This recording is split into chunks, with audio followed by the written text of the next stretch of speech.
Morning, everybody. Salam. And what a beautiful hall full of love for Balagopal this is. And I was asking myself, really, you know, what are we all doing here, speaking to people who already know everything that we are about to say? Because I know that maybe almost nowhere in the world is there this deep an understanding of all these issues, whether it's fascism, whether it's caste, whether it's all kinds of revolutionary movements. A lot of this understanding, of course, comes from the writings of Balagopal, and if we should be obsessed with anybody, we should be obsessed with him. So it's so wonderful that all of you are here. Thank you for introducing me. I only understood two words in the introduction: Booker Prize and Lighthouse. Anyway, I have been asked to speak about the fascist movement.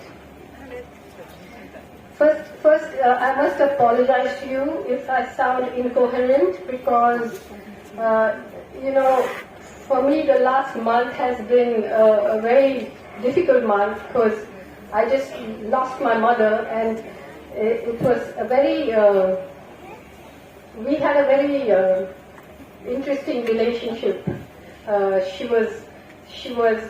I kept saying that we couldn't be together in a room for too long, because it was too dangerous, like two nuclear powers, you know, in the same space. Flashpoints could happen, but so much of who I am and how I am has been because of her, and so I keep saying my entire life she was the obstacle race that I was negotiating, because she was one of the most unique and amazing women that I have ever met. And I structured myself around her cruelties and her kindness, and now that she's gone, I'm a little unsure of why I'm structured in this way. So it's a little difficult for me to make sense and be coherent at this moment in front of a big and very wise and political audience like you. What is the fascist movement? You know, I sometimes have stopped being able to watch television in our country, because it is the fundamental structure and enabler of fascism, the mass media. Anyway, I occasionally switch it on just to look at people's faces, you know, because one can't forget the faces of the fascists that are always on our screens. And I just put it on the other day, and the first thing I saw was Muslim men being flogged in Gujarat. And we, of course, remember just a few years ago Dalit men being flogged in Gujarat.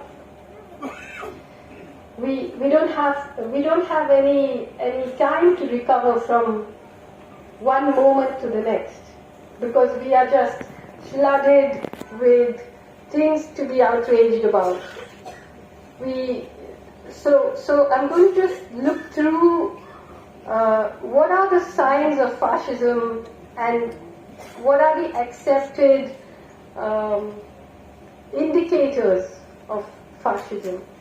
Like Clifton said, it doesn't matter. I mean, we've had many debates about is it fascism or is it not fascism. The point is that we have a regime whose fundamental organization, the RSS, not the BJP, which is the front office of the RSS, but the RSS, whose ideologues have openly embraced fascism. So while we are debating it, they have accepted it, you know. And we are at that stage where I think as we spoke about Balagopal's writings, where he's questioning whether the role of the court is to defend a citizen against the state. Now, what we are looking at is a moment where the state and its institutions themselves have conflated with the political party. So there is no the party, the state, and the institutions of democracy, whether it's the media, whether it's the courts, whether it's educational institutions, whether it's the executive, all of it now functions as one thing. You know, it is fused together into a single organism, and that is fascism. When you have a prime minister who openly campaigns saying they want a Congress Mukt Bharat, and the only other national political party is the Congress, you're saying that you want an opposition Mukt Bharat. You're not willing to tolerate any form of opposition. When in 2019, when he won the second term, I remember all of us were just in shock because we were not expecting that result. And we know and believe and suspect all kinds of things of why that result came to be. But when he came out to speak, having defeated, of course, the Congress, having defeated all the parties, the parties of OBC and Dalit parties that rose in the 90s, defeating Mayawati, defeating Lalu, defeating Samajwadi Party, having won a massive majority in parliament without the Muslim vote. So you have actually reduced a whole community of millions of people. Basically, you told them that a vote doesn't matter. So you have defeated everybody, and you come out, and what do you see on his face? Unhappiness. Unhappiness. Why? Because there are some people who are still standing up. There is the Khan Market gang, there is the Tukda Tukda gang, all of us, basically. and totalitarianism means you cannot accept any opposition at all, whatsoever. So we have this country which is more like a continent than a country, with thousands of dialects, hundreds of languages, religions, ethnicities, castes. We are a country of minorities.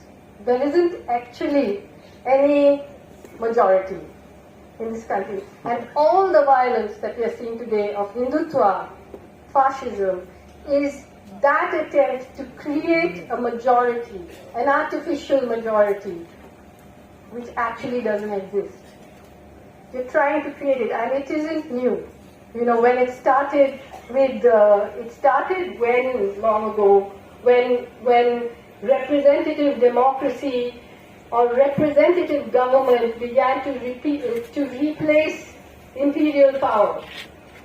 Then suddenly everyone got anxious about numbers. Until then, it didn't matter that millions of people oppressed by the caste system, by the Hindu caste system, were converting to Islam, were converting to Sikhism, were converting to Christianity. It didn't matter that they didn't manage to escape caste because caste followed them into those religions. But those moments when this was happening, when this conversion was happening in millions, it didn't matter. Because then numbers didn't matter. Then it was all right to be this exclusive, Brahminical society where very few people control everything. But when the anxiety of numbers began, then began Hindutva. And then began the idea of this political religion. Then began the anxiety about conversion. Then began all those meetings, Jat Paat Torak Mandal and Arya Samaj, all of them to woo especially the millions of Dalit people who were converting back into the quote-unquote Hindu fold. And that was the beginning of this modern fascism. And for a society that practices caste, it's just a sideways shuffle. For a society that believes that Brahmins are the gods on earth, it's just a side shuffle. Fascism is just a side shuffle.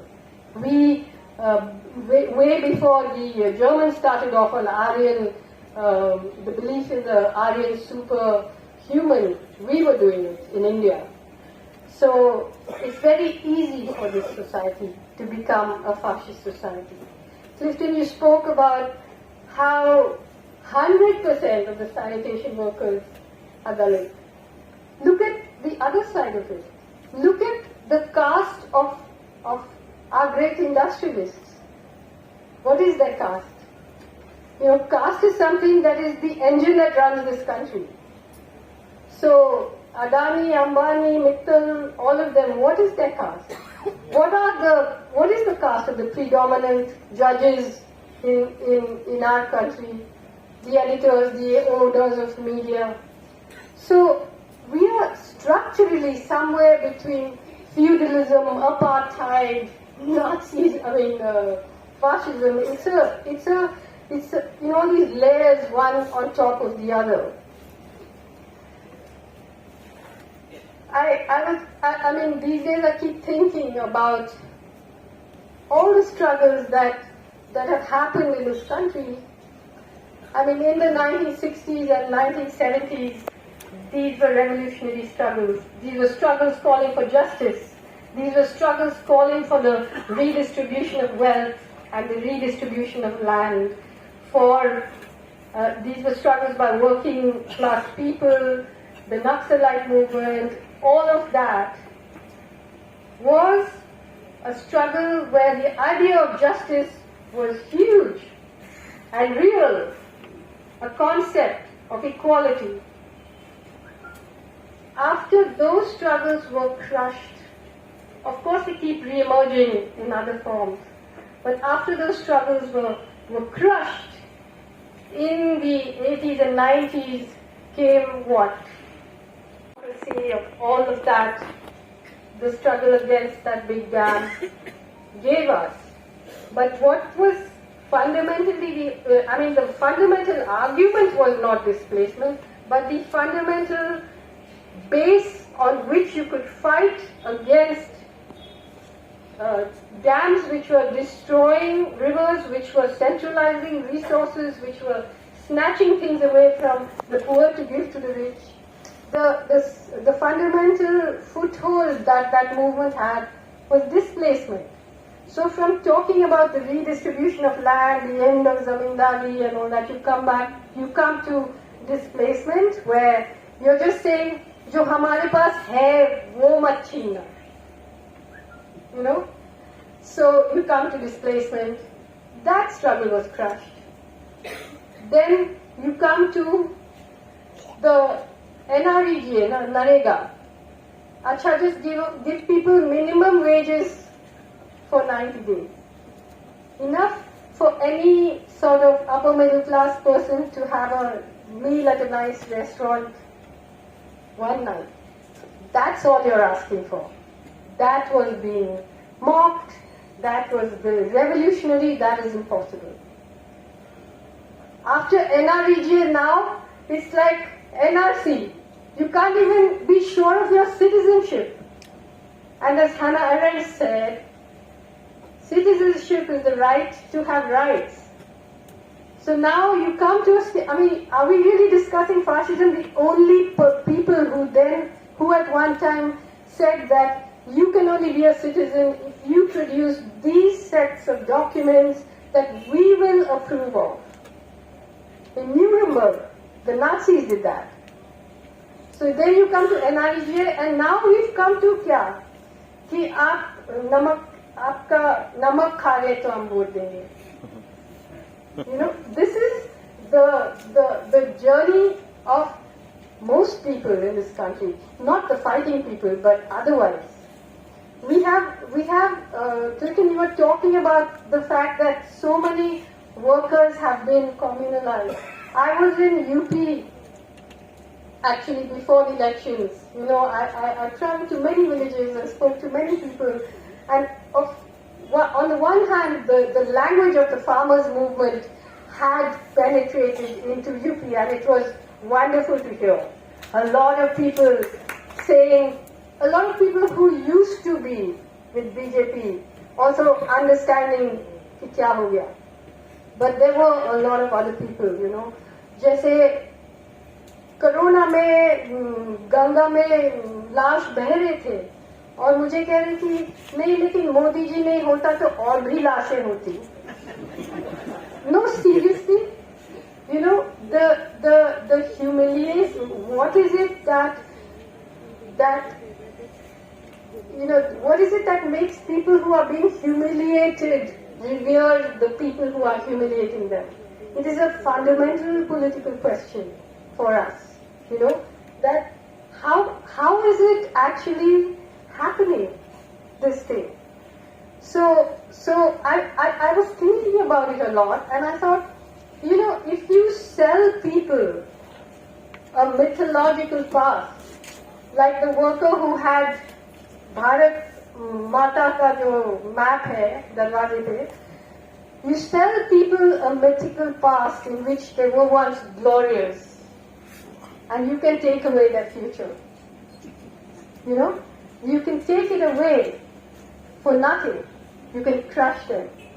You know, those millions of people, when the lockdown was announced, it was biblical to watch that migration of people walking back, you know. And it was incredible to watch in this country. You know, suddenly it was like a chemical experiment. Somebody had poured some chemical on us and the structures emerged. The people came out and they began to walk. And in the cities they were migrant workers. And as they approached their villages, they were whatever caste they were, you know, and they were not all oppressed people. They were also oppressors. So we have a system in this country where the hierarchy of caste has created a people and a society where someone always has someone to be oppressed by and someone to oppress. So it's like a gigantic self-surveillance machine, you know. So very, very dangerous. But I just want to go through a few points about how we have come here in this modern time right now. Through international understandings of fascism. And just while I'm on the subject of international, you know, we must be aware that the world is in a very, very dangerous place right now. I was in the Ukraine actually just before COVID, because my books were translated into Ukrainian. I was in Poland and in the Ukraine. And I was shocked, you know, the first time I realized how common people can hate the left because of what had happened to them, you know, because of the unacknowledgement of things that have happened to them. Not in terms of the principles of what socialism is, but what was done in its name and unacknowledged the price that was paid. But anyway, Ukraine now is, the ripples that are coming out, I'm sure many of you are following it, but it is so very, very dangerous. Because that war is not a war that anyone can lose. It can turn into a nuclear war at any time, you know. So you're going to see Europe now facing a kind of winter that it hasn't faced since the Second World War, where there isn't a world right now.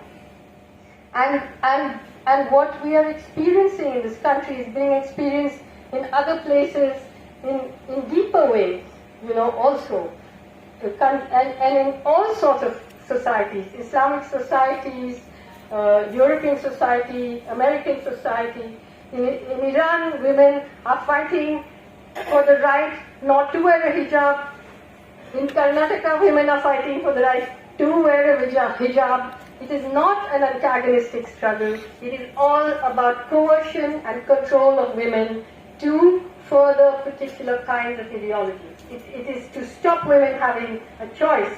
And in America, the worst of all, you're fighting enforced pregnancy. You can't have an abortion. You know, so societies are coming apart.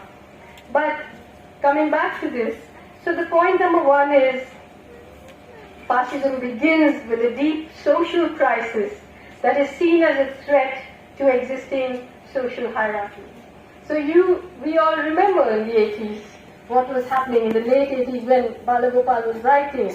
You had the Mandal Commission, you had the fear of the dominant caste people worrying about OBC reservations, you had the anti-Mandal protests, and then you had, of course, the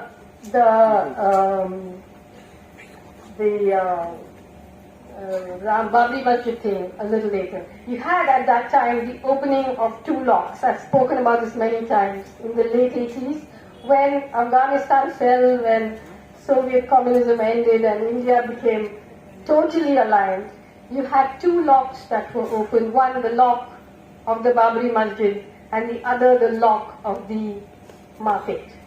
And those unleashed two kinds of fundamentalisms: economic fundamentalism and Hindutva fundamentalism. And those two kinds of fundamentalism had two enemies. At the extreme end, you had everyone who resists this neoliberal economy is a Maoist, an urban Naxal, as we all know now, as all of you and we are, I guess. So you had that, and then you had Islamic terror. Both were used to make the state into a police state. From then on to now. Second, a longing for a mythic national past, fantasizing about a super pure racial Superman. Of course, we talked about that. And you have people actually doing experiments and eugenic experiments even now, talking about this super Aryan and so on. And you have a very odd situation in India where, on the one hand, the sort of governing caste Hindus claim to be Aryans who've come from somewhere, and on the other hand, they're in the jungle doing ghar wapsi to Adivasi people who've always been here, Then you have a mass movement with the support of some sectors of the national ruling class. So there was the Rath Yatra, there was the distraction from all the chaos being caused by neoliberalism, as well as the Mandal Commission. So you had all this coagulating into the idea of Hindu pride. When you're talking about Modi saying that there are only two castes, the poor and those who want to save the poor from poverty, of course, I'm sorry to say this isn't Modi's idea, it was Gandhi's idea. It started then. And you had, and I have to say that we are a nation of extremely dishonest people. When we look at this person, I won't get into it now, but you also had the same, when you're talking about sanitation workers, in The Doctor and the Saint, I have an essay written by Gandhi called My Ideal Bhangi, in which he talks about how privileged people are to clean other people's shit, and it is so disgusting to belong to a society like this. It is so shameful, and to make politics out of dealing with sewage, to try and make Mahatmas out of dealing with sewage. Everyone does it in the world. People deal with their own sewage, except in India. It's really very, very sad. But the fourth is the emergence of a single dominant authoritarian party, the fabrication of an external and internal threat to the nation, often racial, religious, or ethnic in form. Now, if you remember what happened in 2001, when the World Trade Towers went down, when the world turned openly when it turned openly Islamophobic, when Islamophobia was an accepted mode of politics. 3 weeks later, or 6 weeks later, Modi was appointed, not elected, but appointed the Chief Minister of Gujarat. Then you look at the events that followed. I have written about it a lot, so I mean in great detail. But then you had the Parliament attack. You had the Supreme Court coming out with a judgment years later, which sort of, I'm just paraphrasing now, but it said, we have no evidence to prove that Mohammed Afzal is a member of a terrorist organization, but in order to satisfy the collective conscience of society, we are sentencing him to death. You remember the atmosphere after the Parliament attack. Then you had Godhra and the massacre in Gujarat. And today you have the people who have Mihir and Tista Setulwal, people who have documented so carefully evidence of what happened there. Today they are in the dock. Today they are in jail. Today the Adivasis who were killed in Gompad's relatives are in the dock. Himanshu Kumar is in the dock. You don't allowed to speak about massacres. You had the NRC protest ending in a massacre in Delhi. Now for Muslims it's a crime to be murdered. You know? And those who are speaking about peace, speaking about the constitution, they're the ones who are in jail today. The foreclosure of democratic or autonomous means of expression. So here you have two things. One is what has been done to the media. The structure of the media is intrinsically a conflict of interest because obviously it's corporate owned or the money comes from corporate advertising. But you also have today Adani, who we spoke about earlier, doing a hostile takeover of NDTV. Adani, who's playing symbolically with the name slashed all across the body of the plane. Adani. Modi flew from Ahmedabad to Delhi to take over the job of the Prime Minister of this country. It was a message. Within 8 years, Adani's wealth has grown from $8 billion to $139 billion. Yesterday, I don't know how many of you followed, but Adani was in Rajasthan. That is a Congress government. And if you look at the body language of the politicians behind him, Adani ho, Ambani ho, Amit Shah ka beta Jai Shah ho, यहाँ पे स्वागत है आपका, ठीक है? So it's the equivalent of the hostile takeover of NDTV. You have this entire project of fascism is underwritten by corporate capitals. And Adani, you cannot become the second richest man in the world in 7 years. You know, you cannot unless you're merged with the state, unless you are the state, unless laws are being written to facilitate that. So there is this issue. Now, if you look at it a little closer, the media, I mean, all of us know. I was just telling someone yesterday that all of us talk about the news. All of us talk about what fake news is and how news has been taken over and manipulated. But I'm sure not many of you, I mean, I certainly don't watch these TV serials, you know, on these channels. But even if you're walking past one and walking from one room to the next, in every frame there is the signaling of fascism. In every frame. And that is far stronger than fake news. I'm a writer and I know that fiction is stronger than fact, you know, because it addresses something at some other level. So okay, but then we have the machinery. The other way we express ourselves is through voting.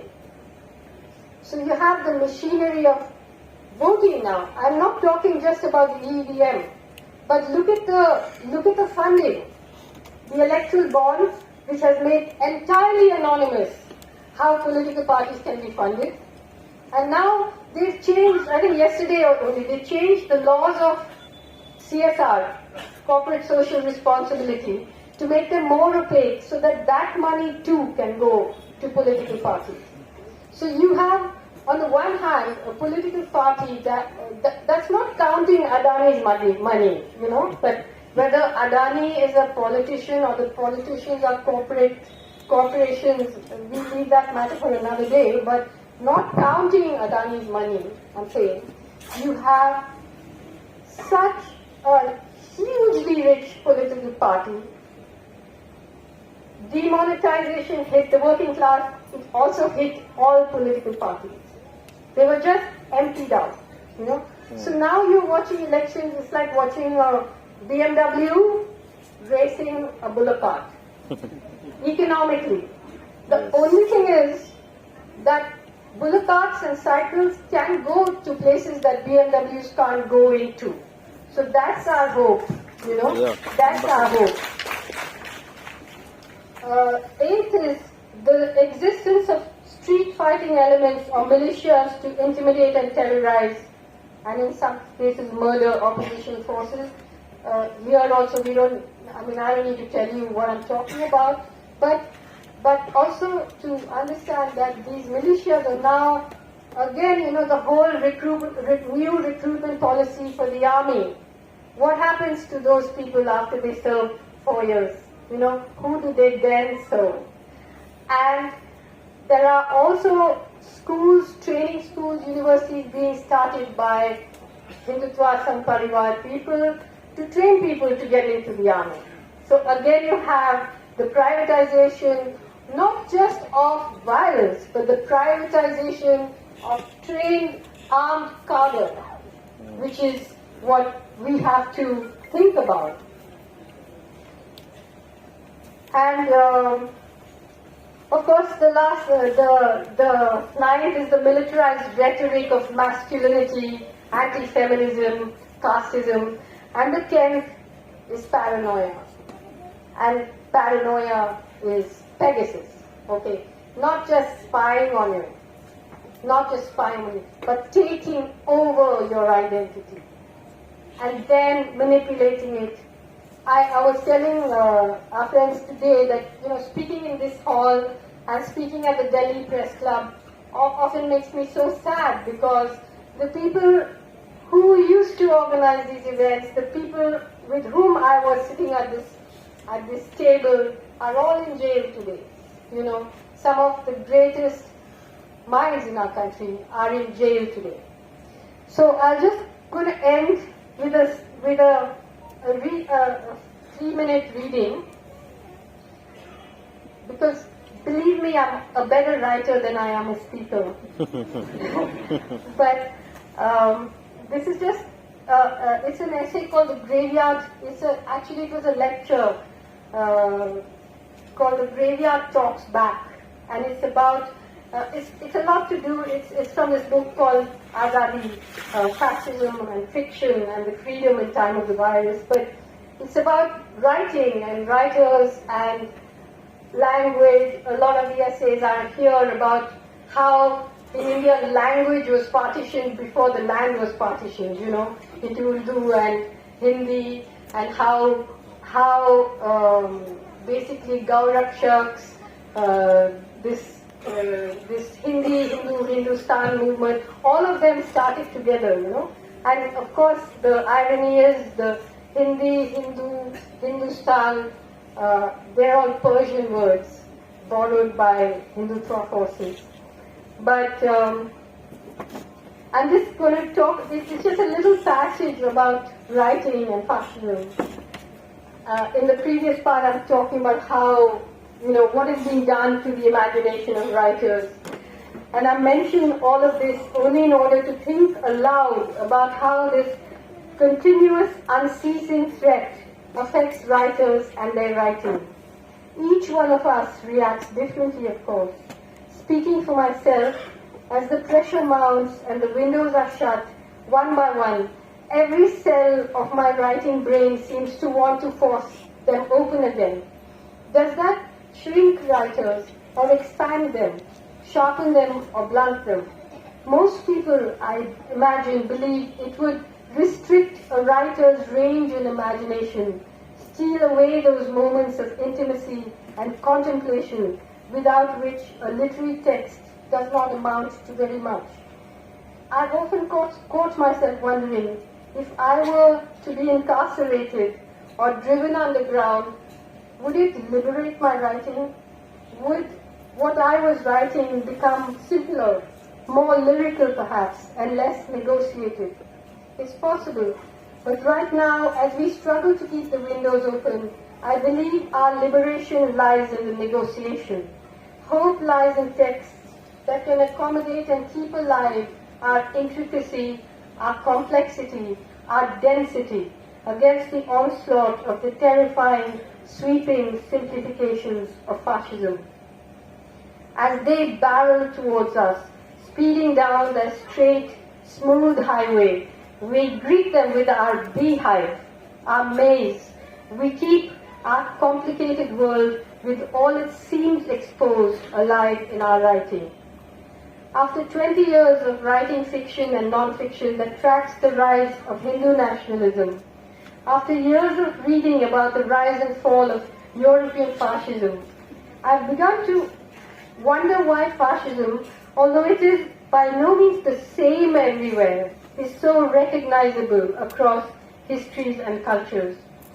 It's not just the fascists that are recognizable, the strongman, the ideological army, the squalid dreams of Aryan superiority, the dehumanization and ghettoization of the quote-unquote internal enemy, the massive and utterly ruthless propaganda machine, the false flag attacks and assassinations, the fawning businessmen and film stars, the attacks on universities, the fear of intellectuals, the specter of detention camps, and the hate-fueled zombie population that chants the Eastern equivalent of Heil, Heil, Heil, is also the rest of us, the exhausted, quarreling opposition, the vain, nitpicking left, the equivocating liberals who spent years building the road that has led to the situation we find ourselves now, and are now behaving like shocked, righteous rabbits who never imagined that rabbits were an important ingredient of the rabbit stew that was always on the menu. And of course, the wolves who ignored the decent folks' counsel of moderation and sloped off into the wilderness to howl unceasingly, futilely, and if they were female, then shrilly and hysterically at the terrifying misshapen moon. All of us are recognizable. So at the end of it all, is fascism a kind of feeling in the way anger, fear, and love are feelings that manifests itself in recognizable ways across cultures? Does a country fall into fascism the way a person falls in love, or more accurately, in hate? Has India fallen in hate? Because truly the most palpable feeling in the air is the barbaric hatred the current regime and its supporters show toward a section of the population. Equally palpable now is the love that has risen to oppose this. This was written at the time of the protests against NRC. You can see it in people's eyes and hear it in protesters' song and speech. It's the battle of those who know how to think against those who know how to hate. A battle of lovers against haters. It's an unequal battle because the love is on the street and vulnerable. The hate is on the street too, but is armed to the teeth and protected by all the machinery of the state. So eventually, I believe that what we are witnessing now is the hatred is knife. It's a sharp cutting knife. And we are the ocean. And a knife cannot cut the water. Yeah. Cannot. So don't lose hope. Seriously, we just do what we have to do. And I just want to say one thing. Do not waste your energy on... We do have to hope that these political parties will get together and oppose the BJP, because those who are against Hindutva are not the same as those who are for Hindutva, but they are all for Adani. And as we know, that process, how it will end, we don't know, but we have to do what we have to do, you know. So we have to, every little street corner matters. It's not just the big stuff. Thank you very much. Inkilab.